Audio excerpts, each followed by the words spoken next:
the Damon Runyon Theater.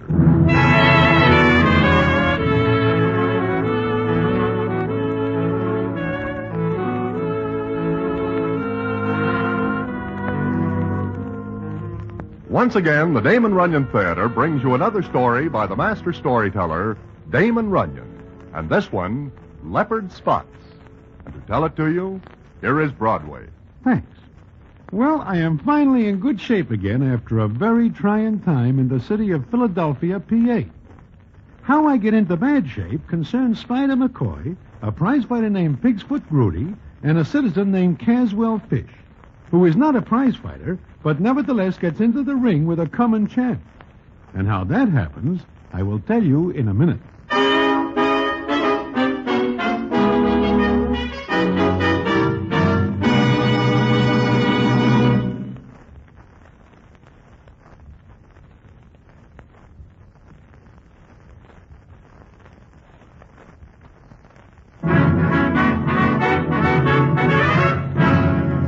And now back to the Damon Runyon Theater and the famous story, Leopard Spots.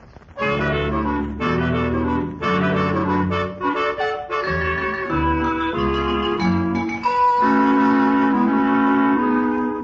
I am sitting in Mindy's one night when I am joined by Spider McCoy. Now, Spider is a prize fight manager and also a good friend of mine. So when he joins me, I am glad to see him. And the scene is as follows. Hello, Broadway. Hello, Spider. What is the score? Well, I ain't counted it up yet. But I see you are doing nothing, so I come over. I am glad you do. Uh-huh. Say, how would you like to take a little run over to Philly, PA? What? Well, as you know, I am the manager of Pigsfoot Grudy. Good old Pigsfoot. How are his eyes? Eyes? Eyes? There is something wrong with his eyes? The last time I see him, they are giving him trouble from staring up at the bright lights over the ring. Oh, that. It is only temporary. Uh-huh. It lasts only about 10 seconds. But what is this about Philly? I think maybe you would like to be Pigsfoot's second man. Uh-huh. Who is he fighting? Chester Nubbs.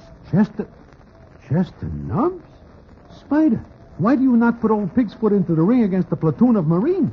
Chester Nubbs needs one more match to warm up for his bout with the champ. He could not even work up a freezing temperature fighting Pigsfoot. I look at it this way.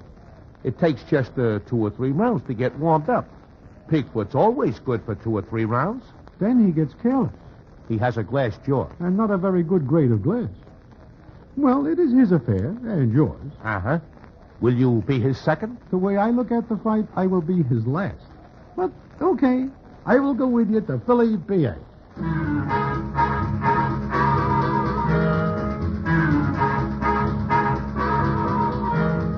So, that is why I find myself in Philadelphia, PA, one night in May. Spider, Pigsfoot, and myself have a hotel room, and I am sitting there reading the evening paper. It is 2 days before the fight. Spider is out someplace, and Pigsfoot is just staring at the wall, which is his favorite occupation. Like I say, I am reading the paper, when all of a sudden I hear... Oh. Do you say something, Pigsfoot? You will have to speak plainer. Oh, Broadway, Pigsfoot, what is the matter? Oh, my stomach. It hurts awful. I think I am very sick. Oh, you better get over on the bed. Oh, come on. Oh, do not bend me, Broadway. Here, lay down.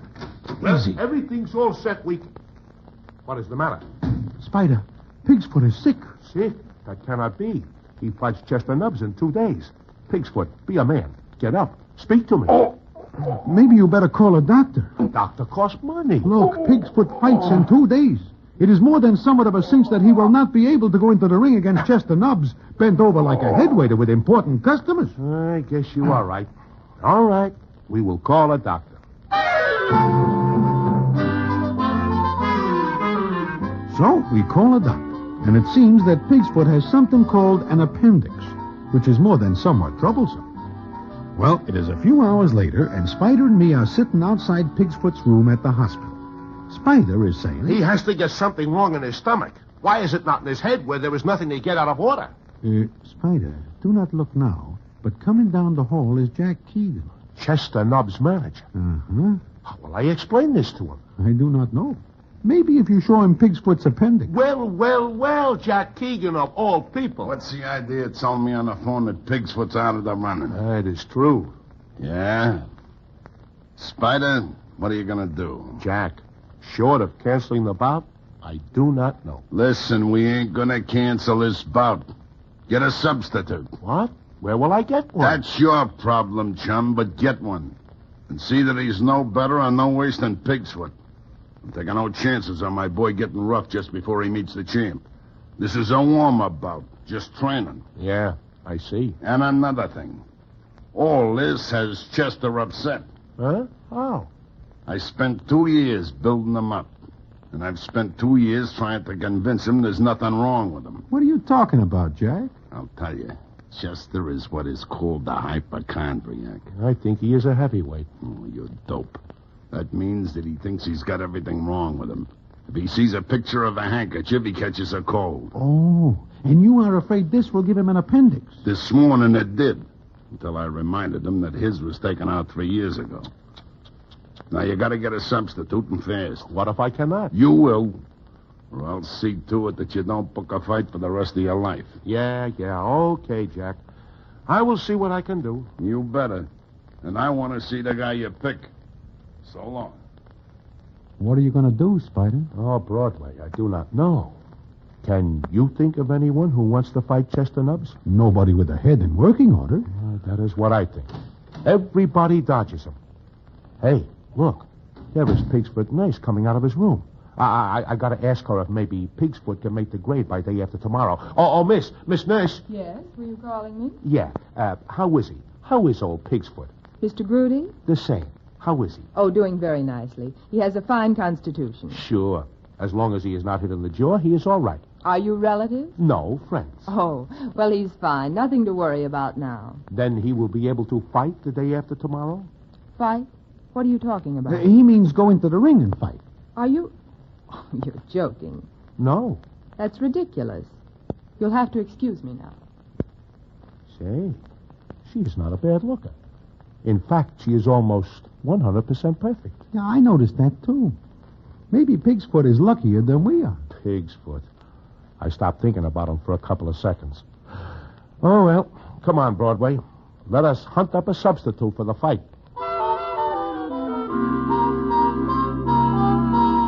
We leave the hospital, and Spider is feeling pretty bad. We are walking down the street when suddenly Spider stops and says... Broadway, look. Where? Leaning against the lamppost, up ahead. So? I see a citizen of these parts. What about it? Look at the size of him. What do you think he weighs? Oh, roughly 200. Now, listen. Let's go up and talk to him. What about? About fighting. You are crazy. He is a stranger. So much the better. I will have an advantage over him. Come on. How do you do, young man? Huh? Oh, hello. Can you direct me to Oliver Street? Oh, I'm sorry, but I'm a stranger in Philadelphia. Oh, so? I take it you are from someplace else. Bellburg, Pennsylvania. Bellburg? Oh, sure. Nice city. Nice city. Oh, it's not a city, just a village, but I like it. Yeah, certainly. How does it happen you are standing here just doing nothing? I'm waiting for my fiancée. She's a nurse in the hospital. Well, this is a coincidence for sure. I, too, have a friend in the hospital. Do you work here in Philadelphia? Oh, no. I came here to visit Babs, my girl. She'll be off in an hour. Then you have an hour to kill. Well, yes. Why? My name is McCoy. Spider McCoy. Well, I'm pleased to meet you. My name's Caswell. Mr. Caswell, I'm glad to meet you. Oh, that's my first name. My last name is Fish. Indeed. That is a coincidence also. My mother's cousin's name is Haddock. Oh, this is my friend Broadway. Broadway, meet Mr. Caswell Fish. How are you, Mr. Fish? Fine. You are on a vacation, Mr. Fish? Well, sort of. I came to tell Babs that just as soon as I've got $200, I'll buy a half interest in a lunch wagon back home, and then we can be married. Uh-huh.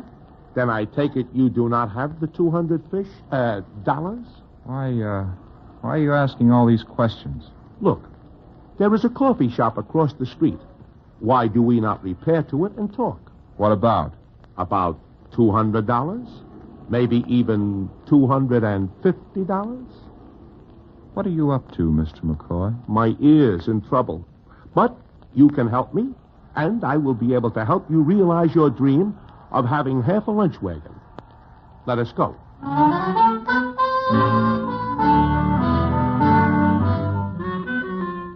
Now, there is nothing that Spider McCoy does better than talk. So it is no more than 15 minutes later, and he has got Caswell Fish talked into fighting Chester Nose.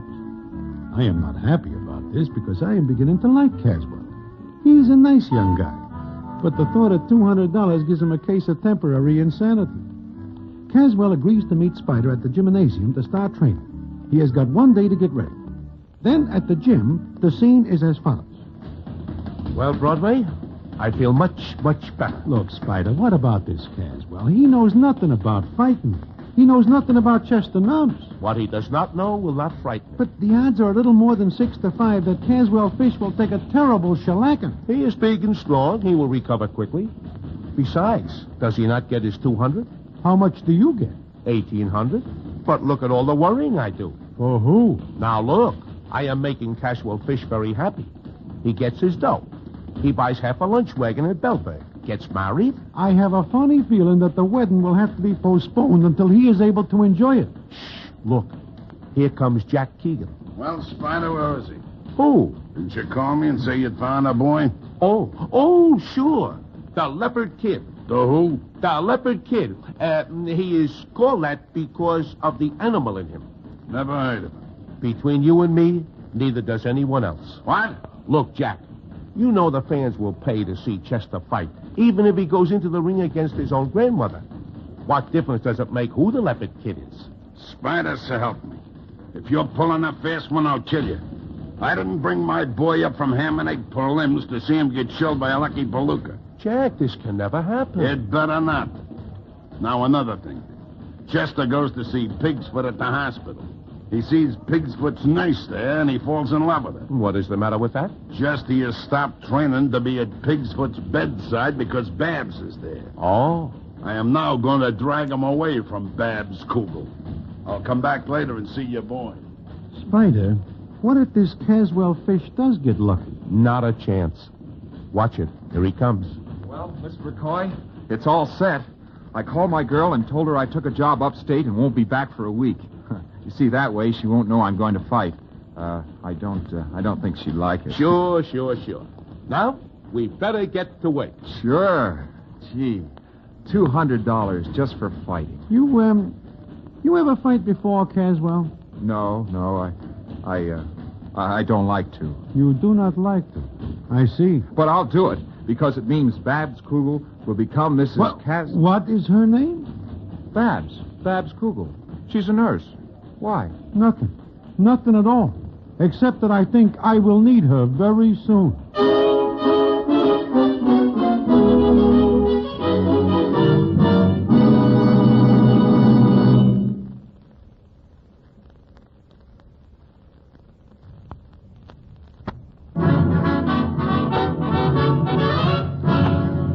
And now back to the Damon Runyon Theater and the famous story, Leopard Spots.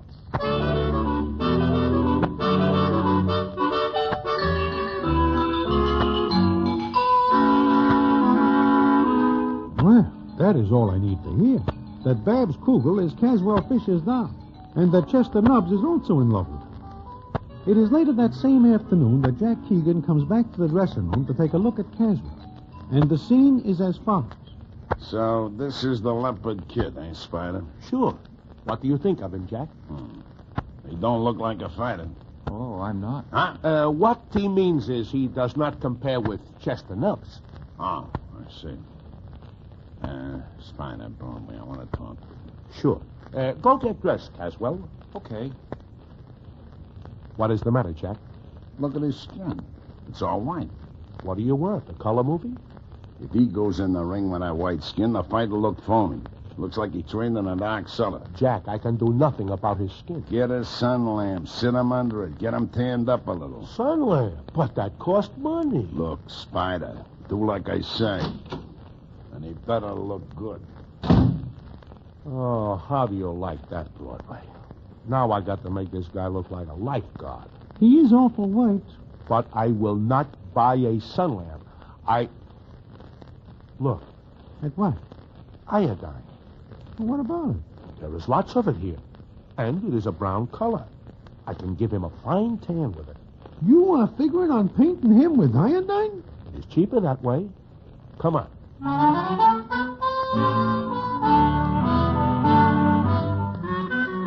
And it is done. Caswell puts up a kick, but Spider starts talking again and raises Caswell's end of the purse to $235. After about 2 minutes, the iodine starts to sting and has to be washed off. But there is a catch. It comes off only in spots, and Caswell looks very peculiar indeed. But Spider is enthusiastic because he says this makes Caswell very picturesque and colorful and lives up to his name, the Leopard Kid. Well, it comes up the morning of the fight. Spider is out eating, and I am waiting in the dressing room at the gym when in walks Jack Keegan. And the scene is as follows. Where's Spider, Broadway? He is eating. And the Leopard Kid? Getting into some trunks for a light workout. Uh-huh. There is something on your mind? There is. I'm worried. You are? Yeah. Broadway, if you and Spider trying to pull a surprise, don't. Jack, I promise you, there is nothing surprising about this except the fact that I do not go right back to New York. You can't. Huh? Why not? Last night I got to thinking. Spider is a pretty dodgy character. So I thought maybe he might have something up his sleeve. Like what, for instance? Like a double cross. Maybe this Leopard Kid is very good. No. He might be. So, I got a couple of friends of mine to keep an eye on both of you. Oh. Yeah. Also, Chester is top-heavy over this Kugel doll. And he's bringing her to the fight tonight. What? Oh, no. Yeah. He wants to show what a fighter he is. I see. He plans to open up in the first round. Now, Chester is a slow starter, and it takes time for me to figure out the other boy's style and give Chester a plan. So? So, if Chester loses his head to look good in front of that doll, and your boy gets in with a lucky punch... You see? I see. Why did he have to fall in love with that Kugel dame? This is a funny world. And a small one. Yeah. And it'll get smaller for you and Spider if anything happens. Remember what I said. Did he say Kugel? Huh? Well, Caswell, I do not see you standing there. I am. Broadway. Did he say Kugel? Hey, it must be some other Kugel. He meant Babs, didn't he? Babs? Babs? Who is Babs? You know who she is, my girl. Now, look, Caswell. So, as soon as my back's turned, she's untrue. Now, look, Caswell. All right, let her be. But I'll show that Chester Nubbs a thing or two. You will what? I'll kill him. I'll go right after him. He will murder you. Maybe, but not before I show him a thing or two. Believe me, Caswell, you will show nobody anything but how still you can lay down on the canvas. I heard what Keegan said. You're afraid for your own skin. No. Well, not only that, but you will get hurt, maybe real bad. I'll take that chance. Come on, train me. Oh, the fight is tonight, and you say train. I've got to get in shape. Caswell, look, there is a way out for all of us. Get sick. Have an appendix. Mine was taken out 10 years ago. Well, catch cold. No. Get sick in any direction, any way. The fight will have to be postponed. I'm going to fight Chester Nubbs and show him and Babs Kugel a thing or two. Now, I'm going to train.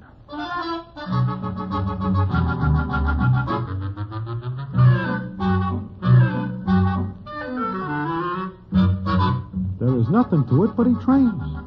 He has got about 10 hours before he gets into the ring with a guy whose left hook is dynamite and whose right cross is always rockabye. I feel sorry for Caswell, so I leave the gym and go to the hospital to see Miss Kugel, figuring maybe she is able to do something. What goes on is this. Just a minute. Are you trying to tell me that this Leopard Kid is Caswell? For the last 10 minutes, I am making noises like that, yes. That's utterly ridiculous. It is, but it is also true. You're telling the truth? I am telling the truth. He lied to me. He said he took a job upstate. But he only does this so he can get the money to marry you, Miss Kugel. Well, he could have come to me and told me. I do not think you have much room for criticism, Miss Kugel. Do you not run around with Chester Nubbs when you think Caswell is away? Does Caswell think I'm in love with Chester Nubbs? He leans in that direction, yes. What is funny? Nothing. Nothing at all. Look, you have got to stay away from that fight tonight. If you go, Chester will try to show you what a great fighter he is. Caswell will try to kill him, and there will be nothing left of Caswell. To say nothing of what'll happen to you and Mr. Spider McCoy. Go to Caswell. Tell him he has got to get sick. I certainly will not. But do you not care for him? That's my business. Miss Kugel, You will either be his wife or his nurse. That's his business. All right, all right. It is his funeral. Well, are you finished now? I think I am. In more ways than one. If you'll excuse me, I'm on duty. There are patients. Tell him to move over. Goodbye, Mr. Broadway. Oh, please, little miss, wait a minute. Think it over. If you will not go to Caswell and get him to get sick, at least be absent from the fight tonight. I've never been to a prize fight. Maybe I'll enjoy it. Not this one. If you do not come, maybe Caswell will think better of what he wishes to do. And Chester Nubbs will not try to show off. Mr. Broadway, you're not a woman. I admit that fact. But what good is that in this discussion? Well, it's rather flattering to have two men fighting over you. Yes, it is. I think I'm going to like it. I'll be there tonight. But what about me? We have lovely rooms here, and you'll get the best of care.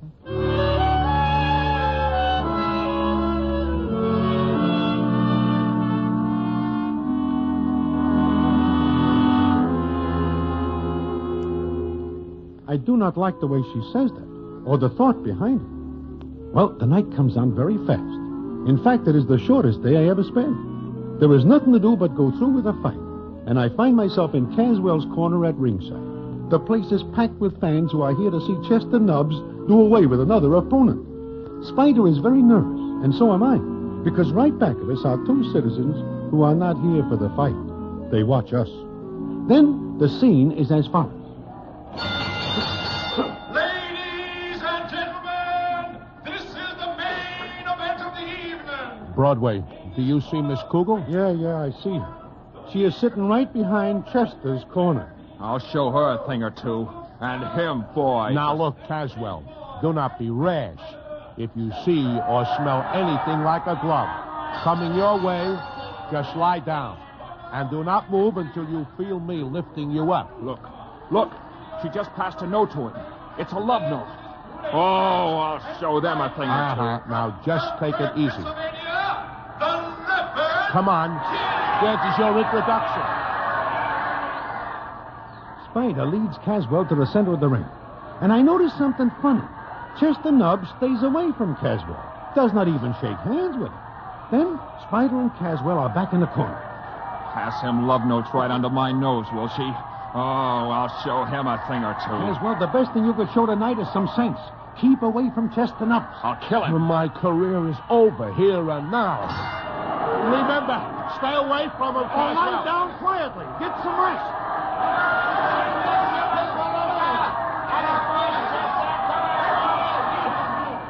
Broadway, do you see what I see?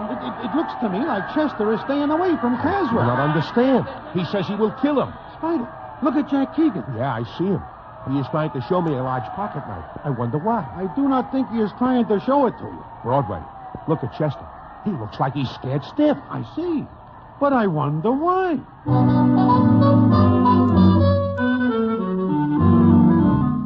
Well, that is the way it goes.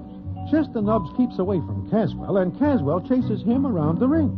The crowd applauds at first because they think Chester is showing how good he is. Then they realize that Caswell is chasing Chester. This goes on round after round. And it comes up the last round, and nobody hits anybody else. But the crowd is cheering Caswell for going after Chester. Then the fight is over, and we are in the corner. Why didn't you head him off when he came around this way? I want to kill him. Be quiet. They are going to announce the result. Ladies and gentlemen, the winner, the leopard king. We win! I finally managed to win him. Don't let him get out of the ring. I'll catch my breath and I'll kill him. Spider, do not look now. But those two citizens are coming over to us. Caswell, do I now put you in the ring and bring you fame and fortune? Huh? Why, sure. Look, those two guys coming at us. They wish to rough us up. They are mad. They are friends of Chester Nubbs. Oh, they are they? Well, I'll teach them a thing or two. Caswell! Friends of his, huh? All right. Here's where I get even.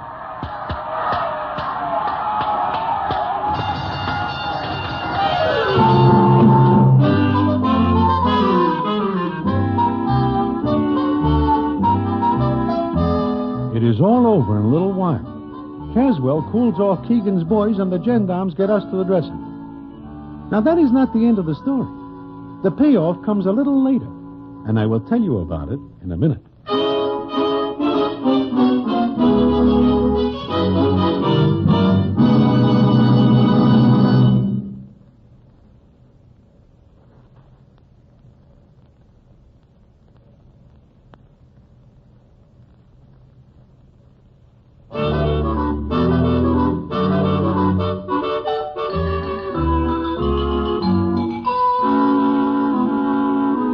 Well, like I say, we are in the dressing room. Spider is very happy because he thinks he has a common chance. Although I know something is more than somewhat wrong. Then the door opens, and the scene is as follows. Caswell. Babs. You big boob, you might have been hurt. Now she remembers. Miss Kugel, you are going to marry the heavyweight champion of the world. I am not. Oh, so you don't think I can fight, huh? Chester Nubbs knew I was mad. That is right. Chester sees the killer instinct in Caswell's eyes and is afraid. Caswell, do you think you can get that look again? All I have to do is to think of Babs and that Nubbs. Well, what's so funny? Oh, you big lummox. I love you. But Chester Nubbs. Why, Chester Nubbs was only an interesting case, a hypochondriac, one of the finest cases I've ever seen. Miss Kugel, please leave. I wish to take my boy away. He is a great fighter. Fighter? Caswell, you and I are going back to Bellburg and be happy. You and I. But my career. Look at you. Mr. Broadway, look at him. I am looking.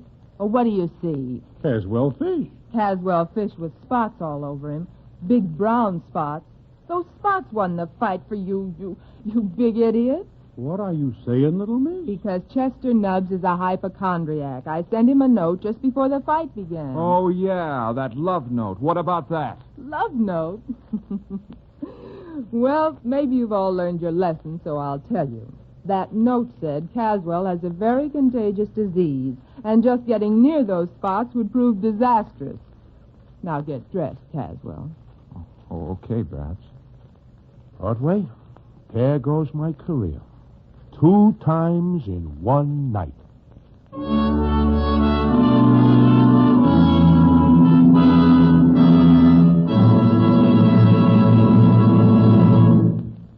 And so ends the famous Damon Runyon story, Leopard Spots.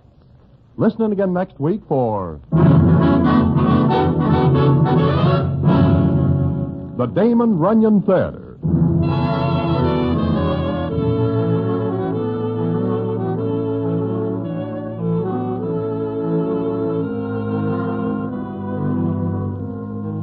The Damon Runyon Theater, with John Brown as Broadway, is directed by Richard Sandville, and the story is adapted for radio by Russell Hughes. Vern Karstensen is in charge of production. This is a Mayfair production.